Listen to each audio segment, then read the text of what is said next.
Welcome to the Shifting People podcast, where we go deep into the weeds with leaders on the front lines of people management in the service industry. We interview the best minds in HR and talent acquisition, along with owner-operators, franchisees, and general managers to bring you real insights that you can actually apply in your business today. I'm your co-host, Derek Williamson. And I'm Kathleen McDonough, and it's time to get to work. Today we have Christopher Angiolillo, CEO of Dunkin and Signifer Ventures. Christopher, thank you so much for being with us today. Yeah, thank you both for having me. We've had some really good conversations, so looking forward to another one. Yeah. Tactical things within both of our industries, so thank you for having me. Yeah, excited for it. They're excited to get into all the topics because you have been in this business your whole life, right? So tell us a little bit about your journey to get where you are now. Yeah, I grew up in the business as a kid. We always call ourselves a second generation or Gen 2. And as a kid, it was my first job. It was having your parents drive you to your own family business. And at the age of 14 and 15, that's where everything started for me in terms of Dunkin'. And of course, as life moves on, school and regular just growing up, we deviate from the path a little bit. Finished high school, went to post-grad for football up in Maine, Bridgeton, Maine.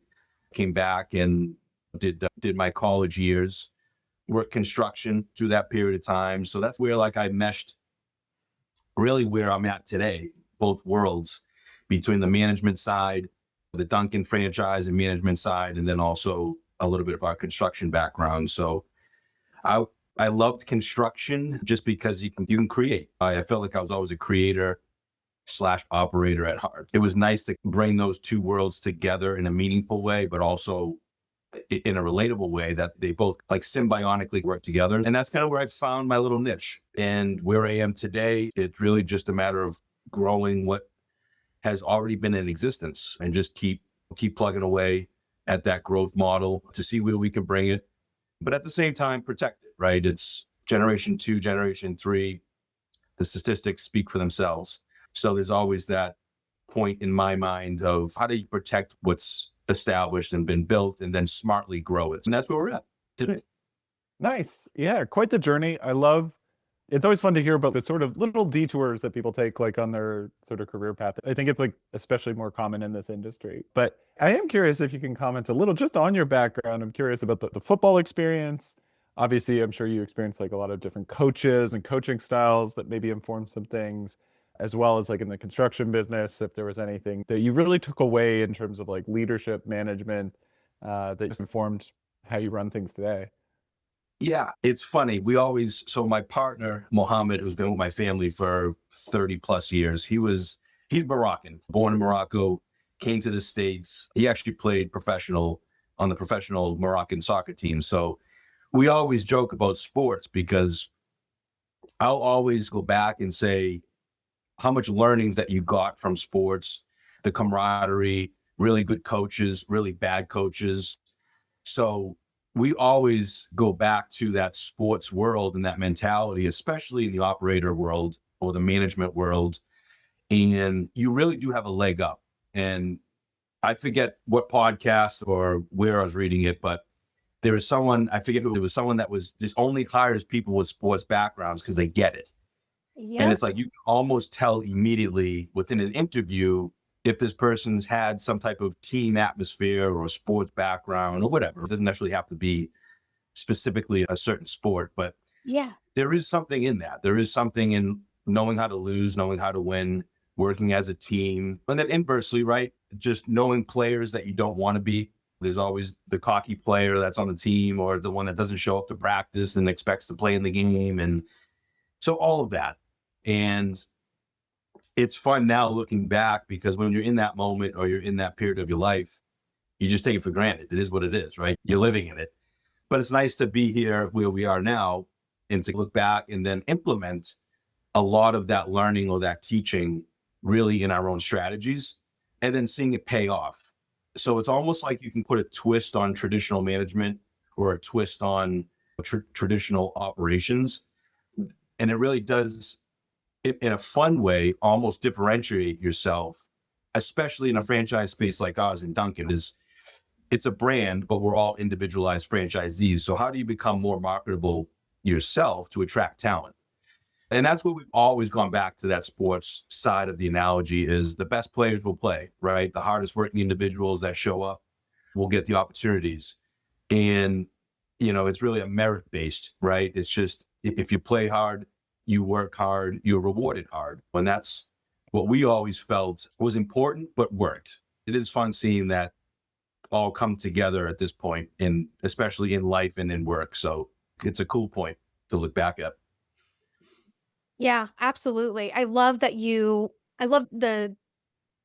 whole sports analogy. I think it is true also to not just sports, but like you said, any team environment, right? There's dance, or if someone did theater as a child, like I think that background really gives them the ability to put the business or the team, right, above themselves. They're always be working towards the same point. I also really loved what you said about distinguishing yourself as a franchisee to get the best talent. And I think that there's a lot more difficulty to that than one might think. Tell us a little bit about how you've done that. It is difficult, is because it is, from the outside looking in as a customer, every Dunkin's the same. And I think that's something that's unknowing sometimes in the Dunkin' community. Specifically, the franchise model is we're 100% franchisee owned. So what does that mean? It means that each individual owner of that franchise really is a small business owner, right? As we're in the communities, we're sponsoring little leagues, we're sponsoring your soccer teams. Our kids go to school. So we're not that major corporate structure entity like some of our competitors. We don't have to say their names. It's different. And it does enable you as a franchisee, as an owner, to really impart some of your own nuances of how you manage versus a corporation, right? Corporation is really top down.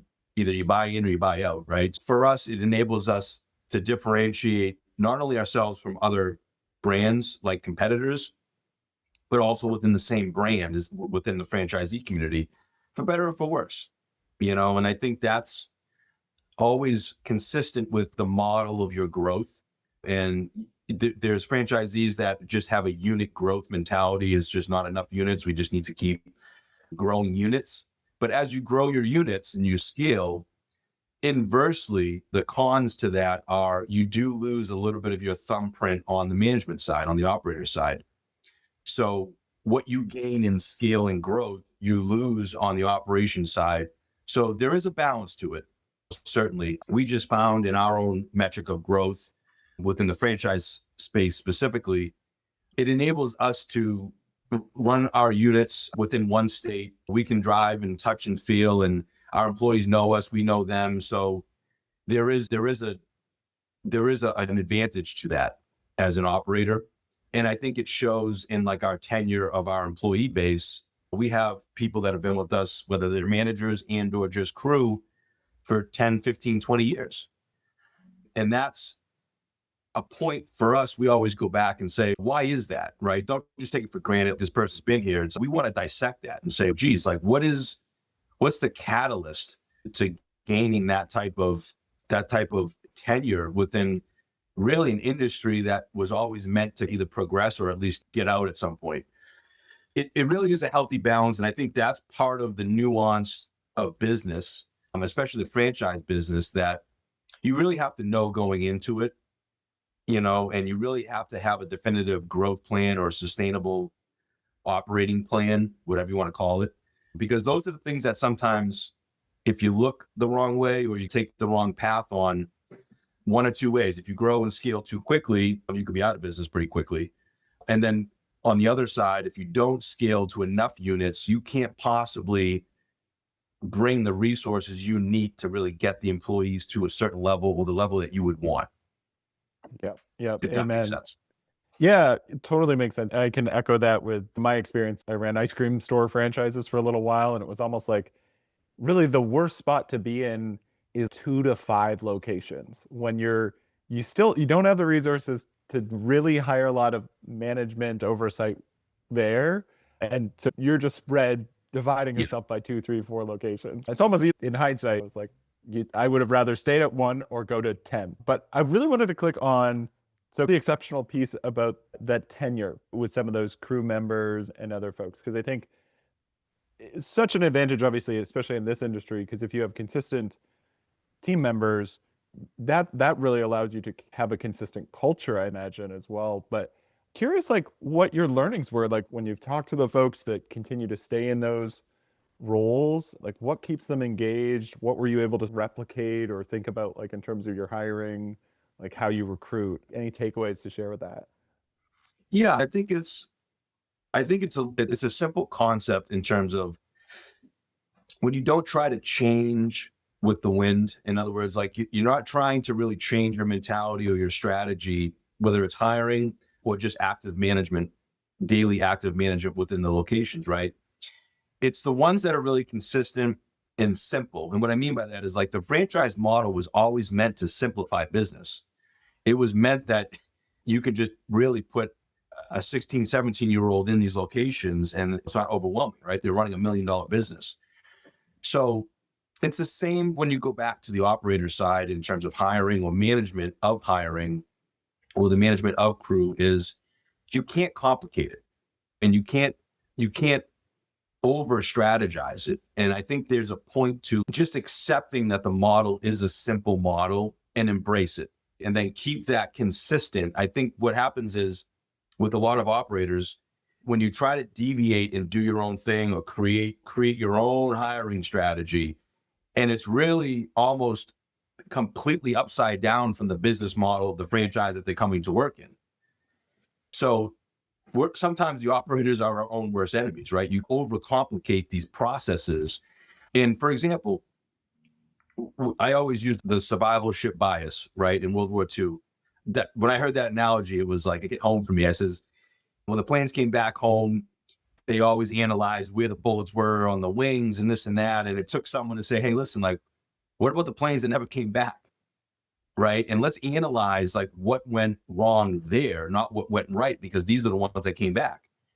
That's the same mentality that you need to have, especially in a QSR, is don't worry about the stores that are doing well. Not in the sense of don't worry about them, but it shouldn't be a focal point. It's concentrate on the stores that aren't doing well. Concentrate on the stores that have the highest turnover. Concentrate on stores or sales or customer complaints that, that it's always those are the stores that are always the hardest or the ones that you don't necessarily want to deal with, right? Because they're problems. And it's easier to concentrate and say, oh, look at this store we're up 30%, we're up 20%. So as an operator, when you're hiring, to go back to the original question, is you need to simplify so that way it's not really a second business to them when they're coming into your location. It's not like you hire them under a certain impression and then all of a sudden they come in and say, this is way different than even the last Dunkin' I worked for. And we did that almost a lot different than most franchisees, to the point where we just wanted our managers coming into these locations and do what they do best. And a lot of them don't have a finance background. They don't have a debt structuring background, right? Or an ordering background, inventory background. So when you're having pilots fly the plane, that's when probably it's the smoothest flight, right? And we recognize that. And we says, you know what? We don't want our managers necessarily diving into these areas that they're not expertise in, and or it takes a lot of time for them to either get through the learning curve, or sometimes they never actually understand it or want to do it because it's really not part of their management process.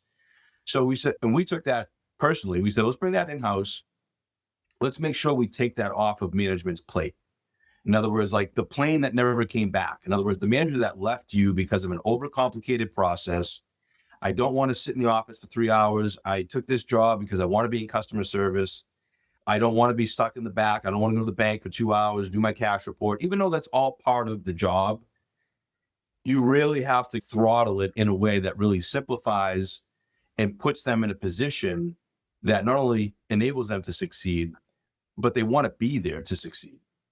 Wow. And that's what we really took back in-house. And it took a lot of work, a lot of conversations, a lot of exit interviews. But also when people are joining us, we want to know what really happened in prior instances, not necessarily in their skill set, but hey, talk to me about a little bit about what you did in your day-to-day management. What did you like about it? What didn't you like about it?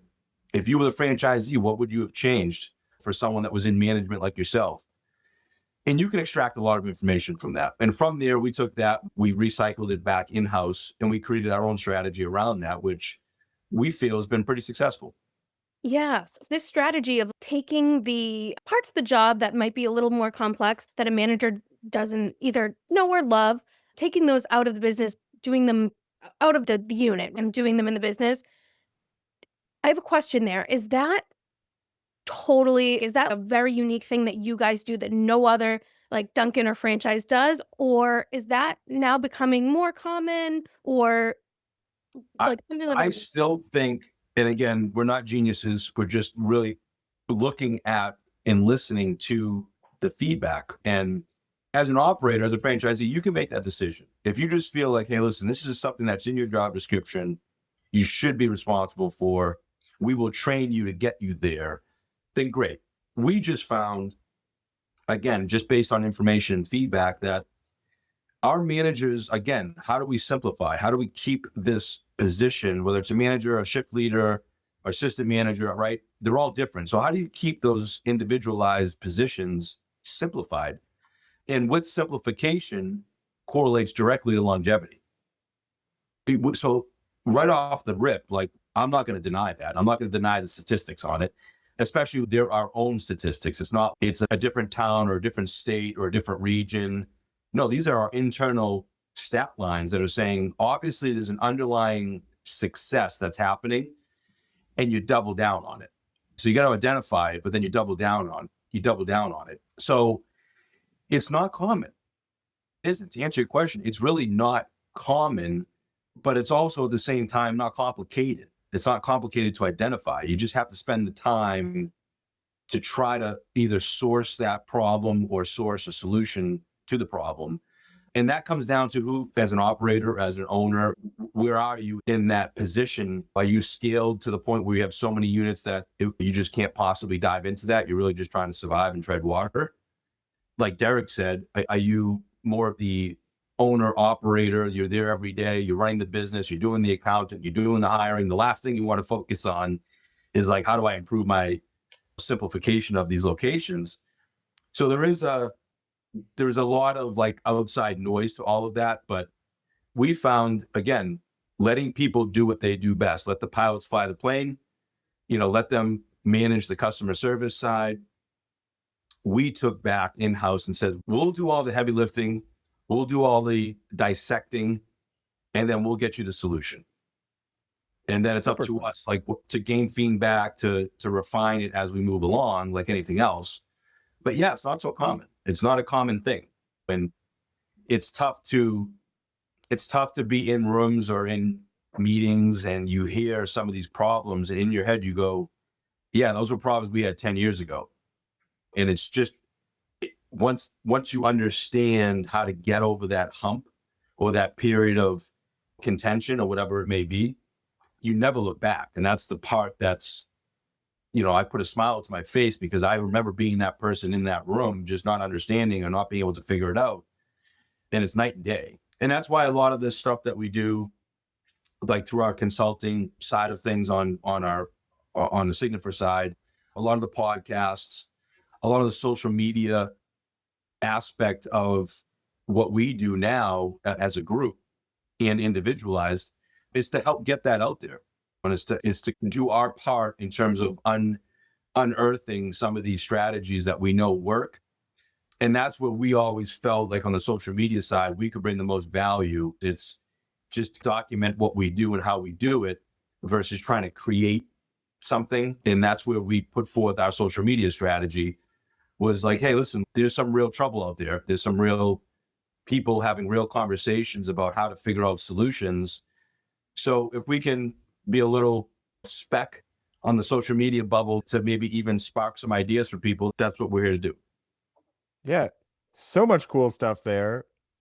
I think that just to comment on the management end side is really interesting. And I found this theme with more experienced operators and managers is they realize that their job most of the time is to simplify, not to add more things.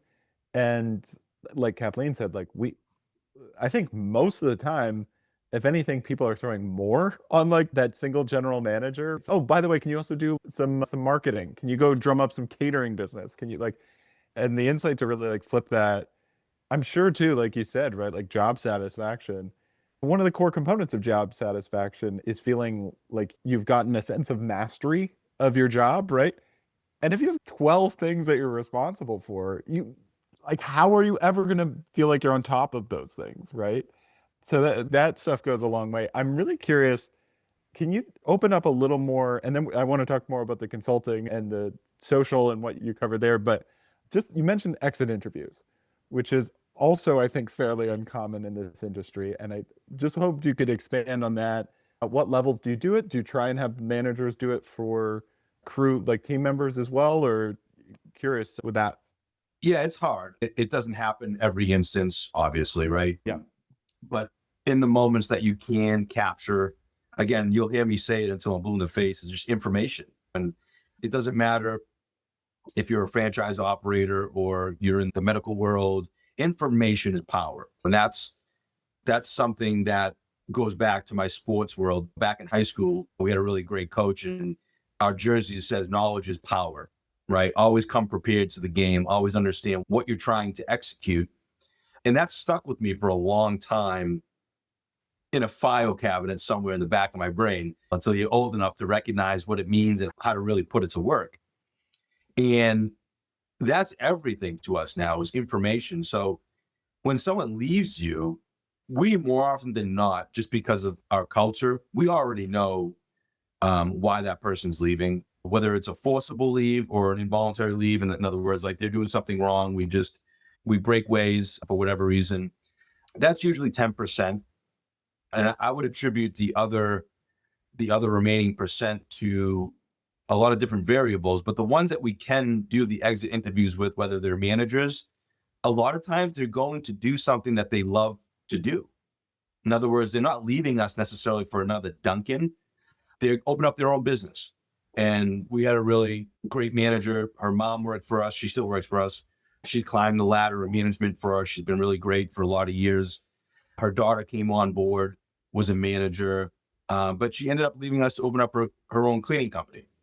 And it was perfect because she had a handful of years with us to understand how business works, how customer service works. But that business is so relatable to make the jump when you go into another home and you're talking to a consumer about cleaning their home. It's the same customer service level. So it's the skill set that they're learning that when we come back and say, hey, listen, like, we're so happy for you. Like, we don't want you to leave, but we're happy for you. But then for us, it's how do we continue the relationship? And how can we help? And how can you help us? And how can we help you in your new venture or whatever you're doing? And we've come up with some really great creative ways to almost keep the relationship intact, but also provide a functional need for us in the franchise space through cleaning, right? Commercial cleaning, which is, hey, you already know the business. Can we orchestrate something on a monthly basis where you come in and do some deep cleaning? And because why? The information we have is we don't have cleaners everyday people that come in and just clean, right? We have baristas. We have people that want to work in customer service. So there's a reason that as an operator, some people don't want to go out and go clean the tables and clean the bathrooms. And that's the part of the job that you got to pick straws for. So again, through information, we're saying, okay, like how can we create a solution now around a point of contention or a point of sometimes dissatisfaction in the job culture? And we were able to put all that stuff together, but without having a conversation, without asking questions, without kind of being a solutionist at heart.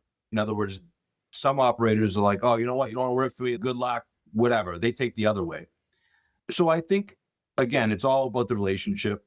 And I think there's a part where if you can have those conversations, have them. If you can't, that's okay too. Usually, if there's a problem within a location or a business, someone close to that person is going to understand why they left, right? So you're always going to get secondhand information. How valid it is, we don't know. But I think that's the underlying point is having those conversations, extracting and then utilizing that information to then move forward And the irony is that person is no longer with you, but sometimes the information that they give you actually helps you grow without them. So you're able to change your strategy or change the way you operate sometimes because of somebody left. Yeah. So it's not so negative. It's like there's a positive within that breaking of the relationship. Absolutely. Yeah. And I'll be honest, I hated cleaning so much that I left the industry. I'd probably still be a manager in restaurants if I didn't have to clean, if you took that off my plate. And I love the fact that you married the two of exit interview, figuring like cheering someone on and wanting to support them after they leave you. And then also taking one more aspect that people don't like out of the business, out of their day to day, and figuring out another way to do it while supporting that Yeah. that past employee. That's ingenious. They should write a book about that. You should write a book. I'm sure Maybe someday. someday. I think Derek wanted to ask a little bit about the video series. Yeah, for those that haven't seen it, what can they expect if they're watching it? What's your approach been? Tell us a little more about that. Yeah, I'll just start with I hate social media. That's where all this. Yep. That's where all this started from. I think we had this conversation before. I think we grew up in the period of time where like we had technology, but it wasn't like glued to us. It wasn't a part of our face. So in foresight, we try and understand like where's the business going, where's culture going, where's the attention going. And that's where it started for me. Is I had to bring the thought in and just let it marinate for a little while and said, if we're going to do social media, how would I do it meaningfully, right? I don't want to do it for the sake of self-promotion, right? In that way, I want it to be almost like a documentary style, because again, we've had these really good conversations behind closed doors for a lot of years, even more so before podcasts were a thing, right? Is you get together, you go out with friends, hey, how's things going? And you have these podcast style conversations, and they're valuable. And not because of the person speaking, but I was on the recipient side, right? So you have these conversations. I learned a lot from a lot of really good people having conversations. And that was for me is how do we do this? And how do we do it not only in a meaningful way, but a way that isn't, like we said, an extra thing, right? We keep adding on to the plate. And we came at this point, again, it can change, but we said, let's just document. Let's just literally capture what we're already doing and then try to put our spin on it in the moment of the teaching and the preachings and a little bit of how we approach things or why we're doing things. And my mentality behind it, honestly, like I'm a father, we got 2 little boys, and I'm saying to myself, what does it look like in 10 or 15 years for them? Is everyone just going to be like a robot with walking down the street, just head in the phone? I hate that world. Again, like I said, I enjoy conversations. I'm the person that's out there that I have no problem talking to strangers or be at a restaurant. Hey, good morning. How you doing? So I wanted that. I wanted to try to bring back in the way that we can, the little small piece of pie that we have in this world, right? Is how do we bring back meaningful value to people that are going to be on their phone anyway, that again, may want some mentorship, may want some real value in how to run a business, because that is social media. Everything's easy, right? It's, just go open up a business or just go do this and you're a millionaire. And if we can give the perspective in the moment of the difficulties, but also, again, the pros to being in business, and you really get that 360 view to not only, I call it borrowed experience, to not only utilize someone else's risk or debt or whatever, turmoil or stress for your own assessment to say, do I want to be in this business? Or do I want to be in a business like this? So that's why we put together all the pieces. And then on the flip side, we wanted to make it fun. We have a demographic of employment that is in that age criteria. So we were always the one that was showing up as operators saying, hey, no phones, put your phone in the back, put your phone in your pocket. And one day it just hit me. I'm like, we're going to embrace phones, not at the detriment of business. We don't want you like taking an order while you're texting or watching YouTube, right? But we said, how do we bring fun to the workplace. And then again, that was through the video series where we can capture now moments for our crew, whether they're managers or shift leaders or just regular crew, and make them a part of this, right? And how do we get their voice out there? How do we get their backstory? And that's where the selflessness came from. This is, I want to hear your story, because some of these stories are incredible. Trials and tribulations of how people got to where they are, even in the country, right? And those are the stories you don't get to see all the time. And those are like the micro success moments that I says, you know what, this is all great content. It's for us, business and the logistics of reality of business. And then secondarily, spotlight back on the individuals that are really operating these businesses with you. So that's like holistically how we look at things, and where we go from here, we don't know, but it's been exciting and it's been a really good, positive feedback all around. So we're happy. We're happy where we are. Amazing. Yeah. That I have to think of my time as a franchise owner, but also like just in general, we've worked with a lot of franchisees, and the food business for people on the outside, I think there's this mentality that buying a franchise especially is just like a passive investment. And there really My is. favorite word, by the way, Derek. Oh yeah, passive 70 hours a week. And it's so common. And I worked with franchisees who legitimately thought it was like a retirement business. And then they're scooping ice cream until 10 p.m. on a Friday. But also really cool that you found a way to engage employees. It gives them something meaningful to get involved in. And just for those, we'll include a link in our description for this episode. But how can people find the content? What's the best way for them to find it? Yeah, the video series mostly on Instagram. So at Chris Angiolillo, and then we try to put out a lot of good value within the tactical side of things through LinkedIn at Christopher Angiolillo, and 2 different platforms for 2 different audiences. Yep. But we found that right now those 2 platforms have been great for us and there to grow on. Perfect. So yeah, we'll definitely, hopefully folks check it out. I've only seen a few and they're really good. They're well produced. And it's just, you're exactly right. There's so much content out there that isn't real. It's more like selling people this like idea of small business and passive investments, et cetera, that is not actually the reality. But Christopher, any last thoughts you'd like to leave us on, or anything else you'd like to give a shout out to, or a little plug? Not necessarily. I love talking shop. So I love these types of conversations where we can take really in-depth, complex scenarios. We can put our own little spin on them for a couple minutes. But no, for us, man, we're concentrated on growth. Signifer Ventures for us, in terms of the creation of what it was not only to document what we're doing on a day-to-day basis, but then also offer an arm or an avenue through consulting or mentorship. So that's another part of our business model that we're really concentrated on, and we found really good success within. And we're also always looking for growth. So my plug is always, if we can help in any way in terms of consulting, small business or franchise, please reach out. We're happy to assist where we can, bring value to.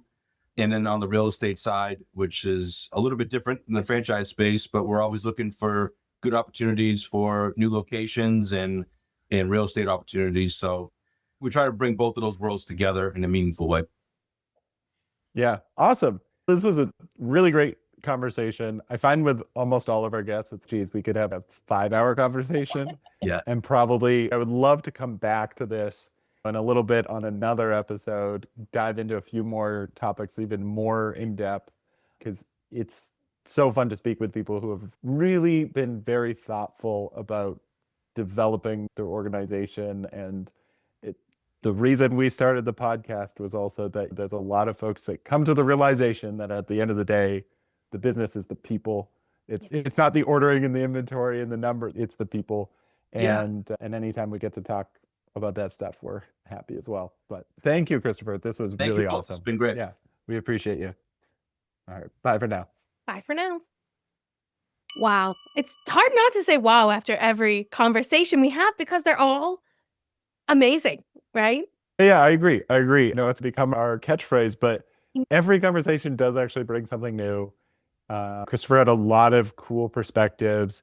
I think we've had a lot of folks who are within organizations in middle management type of roles, like very critical roles, but it's good to have an owner operator Yeah. perspective as well, just to get some of that. I think also just being second generation in the business, there's a really interesting perspective there too, right? There's some transferred learnings, but also an opportunity to come in and rethink some things. So you can really tell that Christopher has really put his stamp on the business Yeah. and is obviously passionate about sharing it.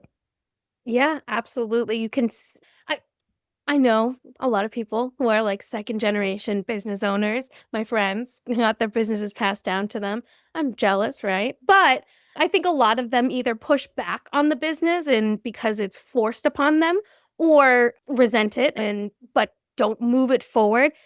And then there's a special percentage of second generation business owners who take what they're given and they say, wow, I'm going to take it to the next level. I'm going to add all these new things and bring it with all the technology and social media. And there's so much changing in this generation that, like, it's a much different business struggle than it was for our parents. So I think Christopher's done an amazing job at that. I mean, you can tell he's really passionate about it, almost as Yeah. much as he was about sports in college. Yeah. And I think having that sort of time away and sort of finding his own path first and then coming back to it, I think that also helped really kind of shape how he came back into the business, right? Versus I think people that just like literally fall into the family business and like they haven't, outside perspective is really important and outside experience and coming back to it. With that, let's do a shifting question. Kathleen, and anyone who's listening for the first time, our shifting questions are always just our prompts at the end of our episodes that we like to leave people with just to stir some conversation, some thinking. The focus is to be tactical. So Kathleen, what is yours for this one? So, my shifting question, it's going to build on one of our last episodes. So, if you haven't watched it, go watch Jolene's episode. It's Jolene Clayton with Whataburger. But she talked about the importance of doing one-on-ones with employees.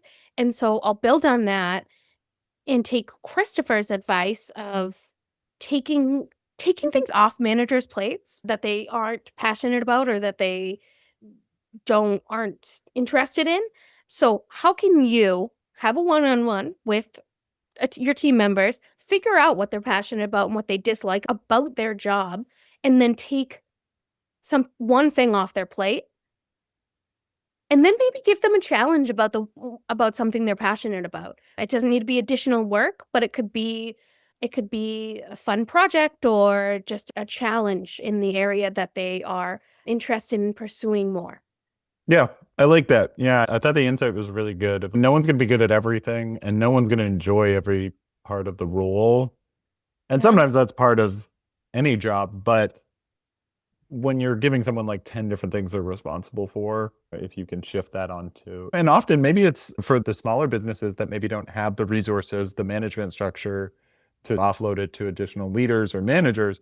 Maybe it's also having some of your assistant managers or shift leaders step up and start to manage specific things. So there's different ways to approach it too.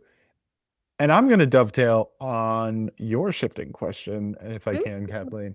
You may. And yeah, I like this theme of simplifying. And similar to when you talk about taking things off people's plates, especially in the service industry in general, I think we're so quick to throw technology at problems Mhm. and then don't really realize when the technology has started to become the problem. I Yeah. think Christopher, obviously in the restaurant space, it's the same with retail, all these other service industry spaces where you have an ordering system and a loyalty system and a shift scheduling system and payroll and everything else. And then all of a sudden, like it's a full-time job just to keep all these systems updated and be checking them and running reports and whatever. And so at some point you just like, you're no longer gaining from technology. And I think there's a lot of opportunity to sometimes look at that and say, let's simplify this. And I want to stress too, that doesn't necessarily mean going to an all-in-one solution, because I think often like it's still different pieces of it's the same software, but you still have to log into the same thing.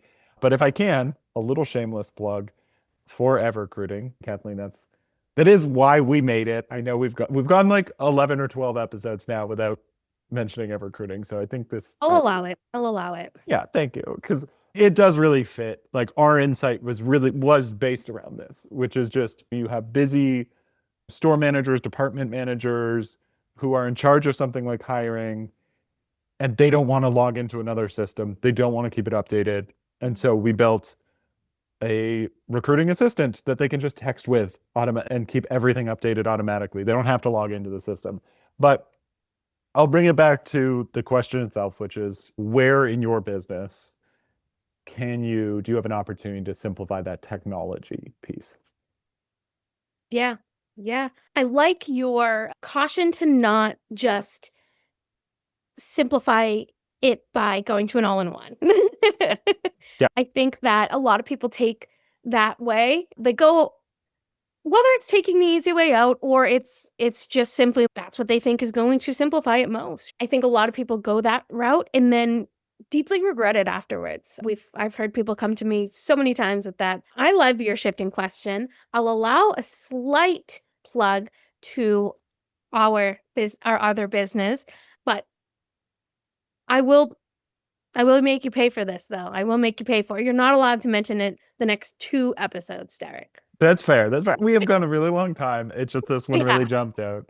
And ultimately, that's why we started the podcast too, is we see these problems recurring and we want to bring them up to owners, operators, managers. Yeah, you are totally right. We would have been remiss if we didn't mention it at this point because it's just the problem we're talking about at this moment. Yeah. Exactly. It's right there. It's right there. Anyway, Christopher is awesome. That was absolutely amazing. I learned so much. I hope everyone else did. And there's a lot of good takeaway there too. Yeah, agreed. Maybe we'll have him back another time. I think we have a whole list of people we're going to bring back at some point. So we will start doing that in a few months. But until then, Bye for now. bye for now.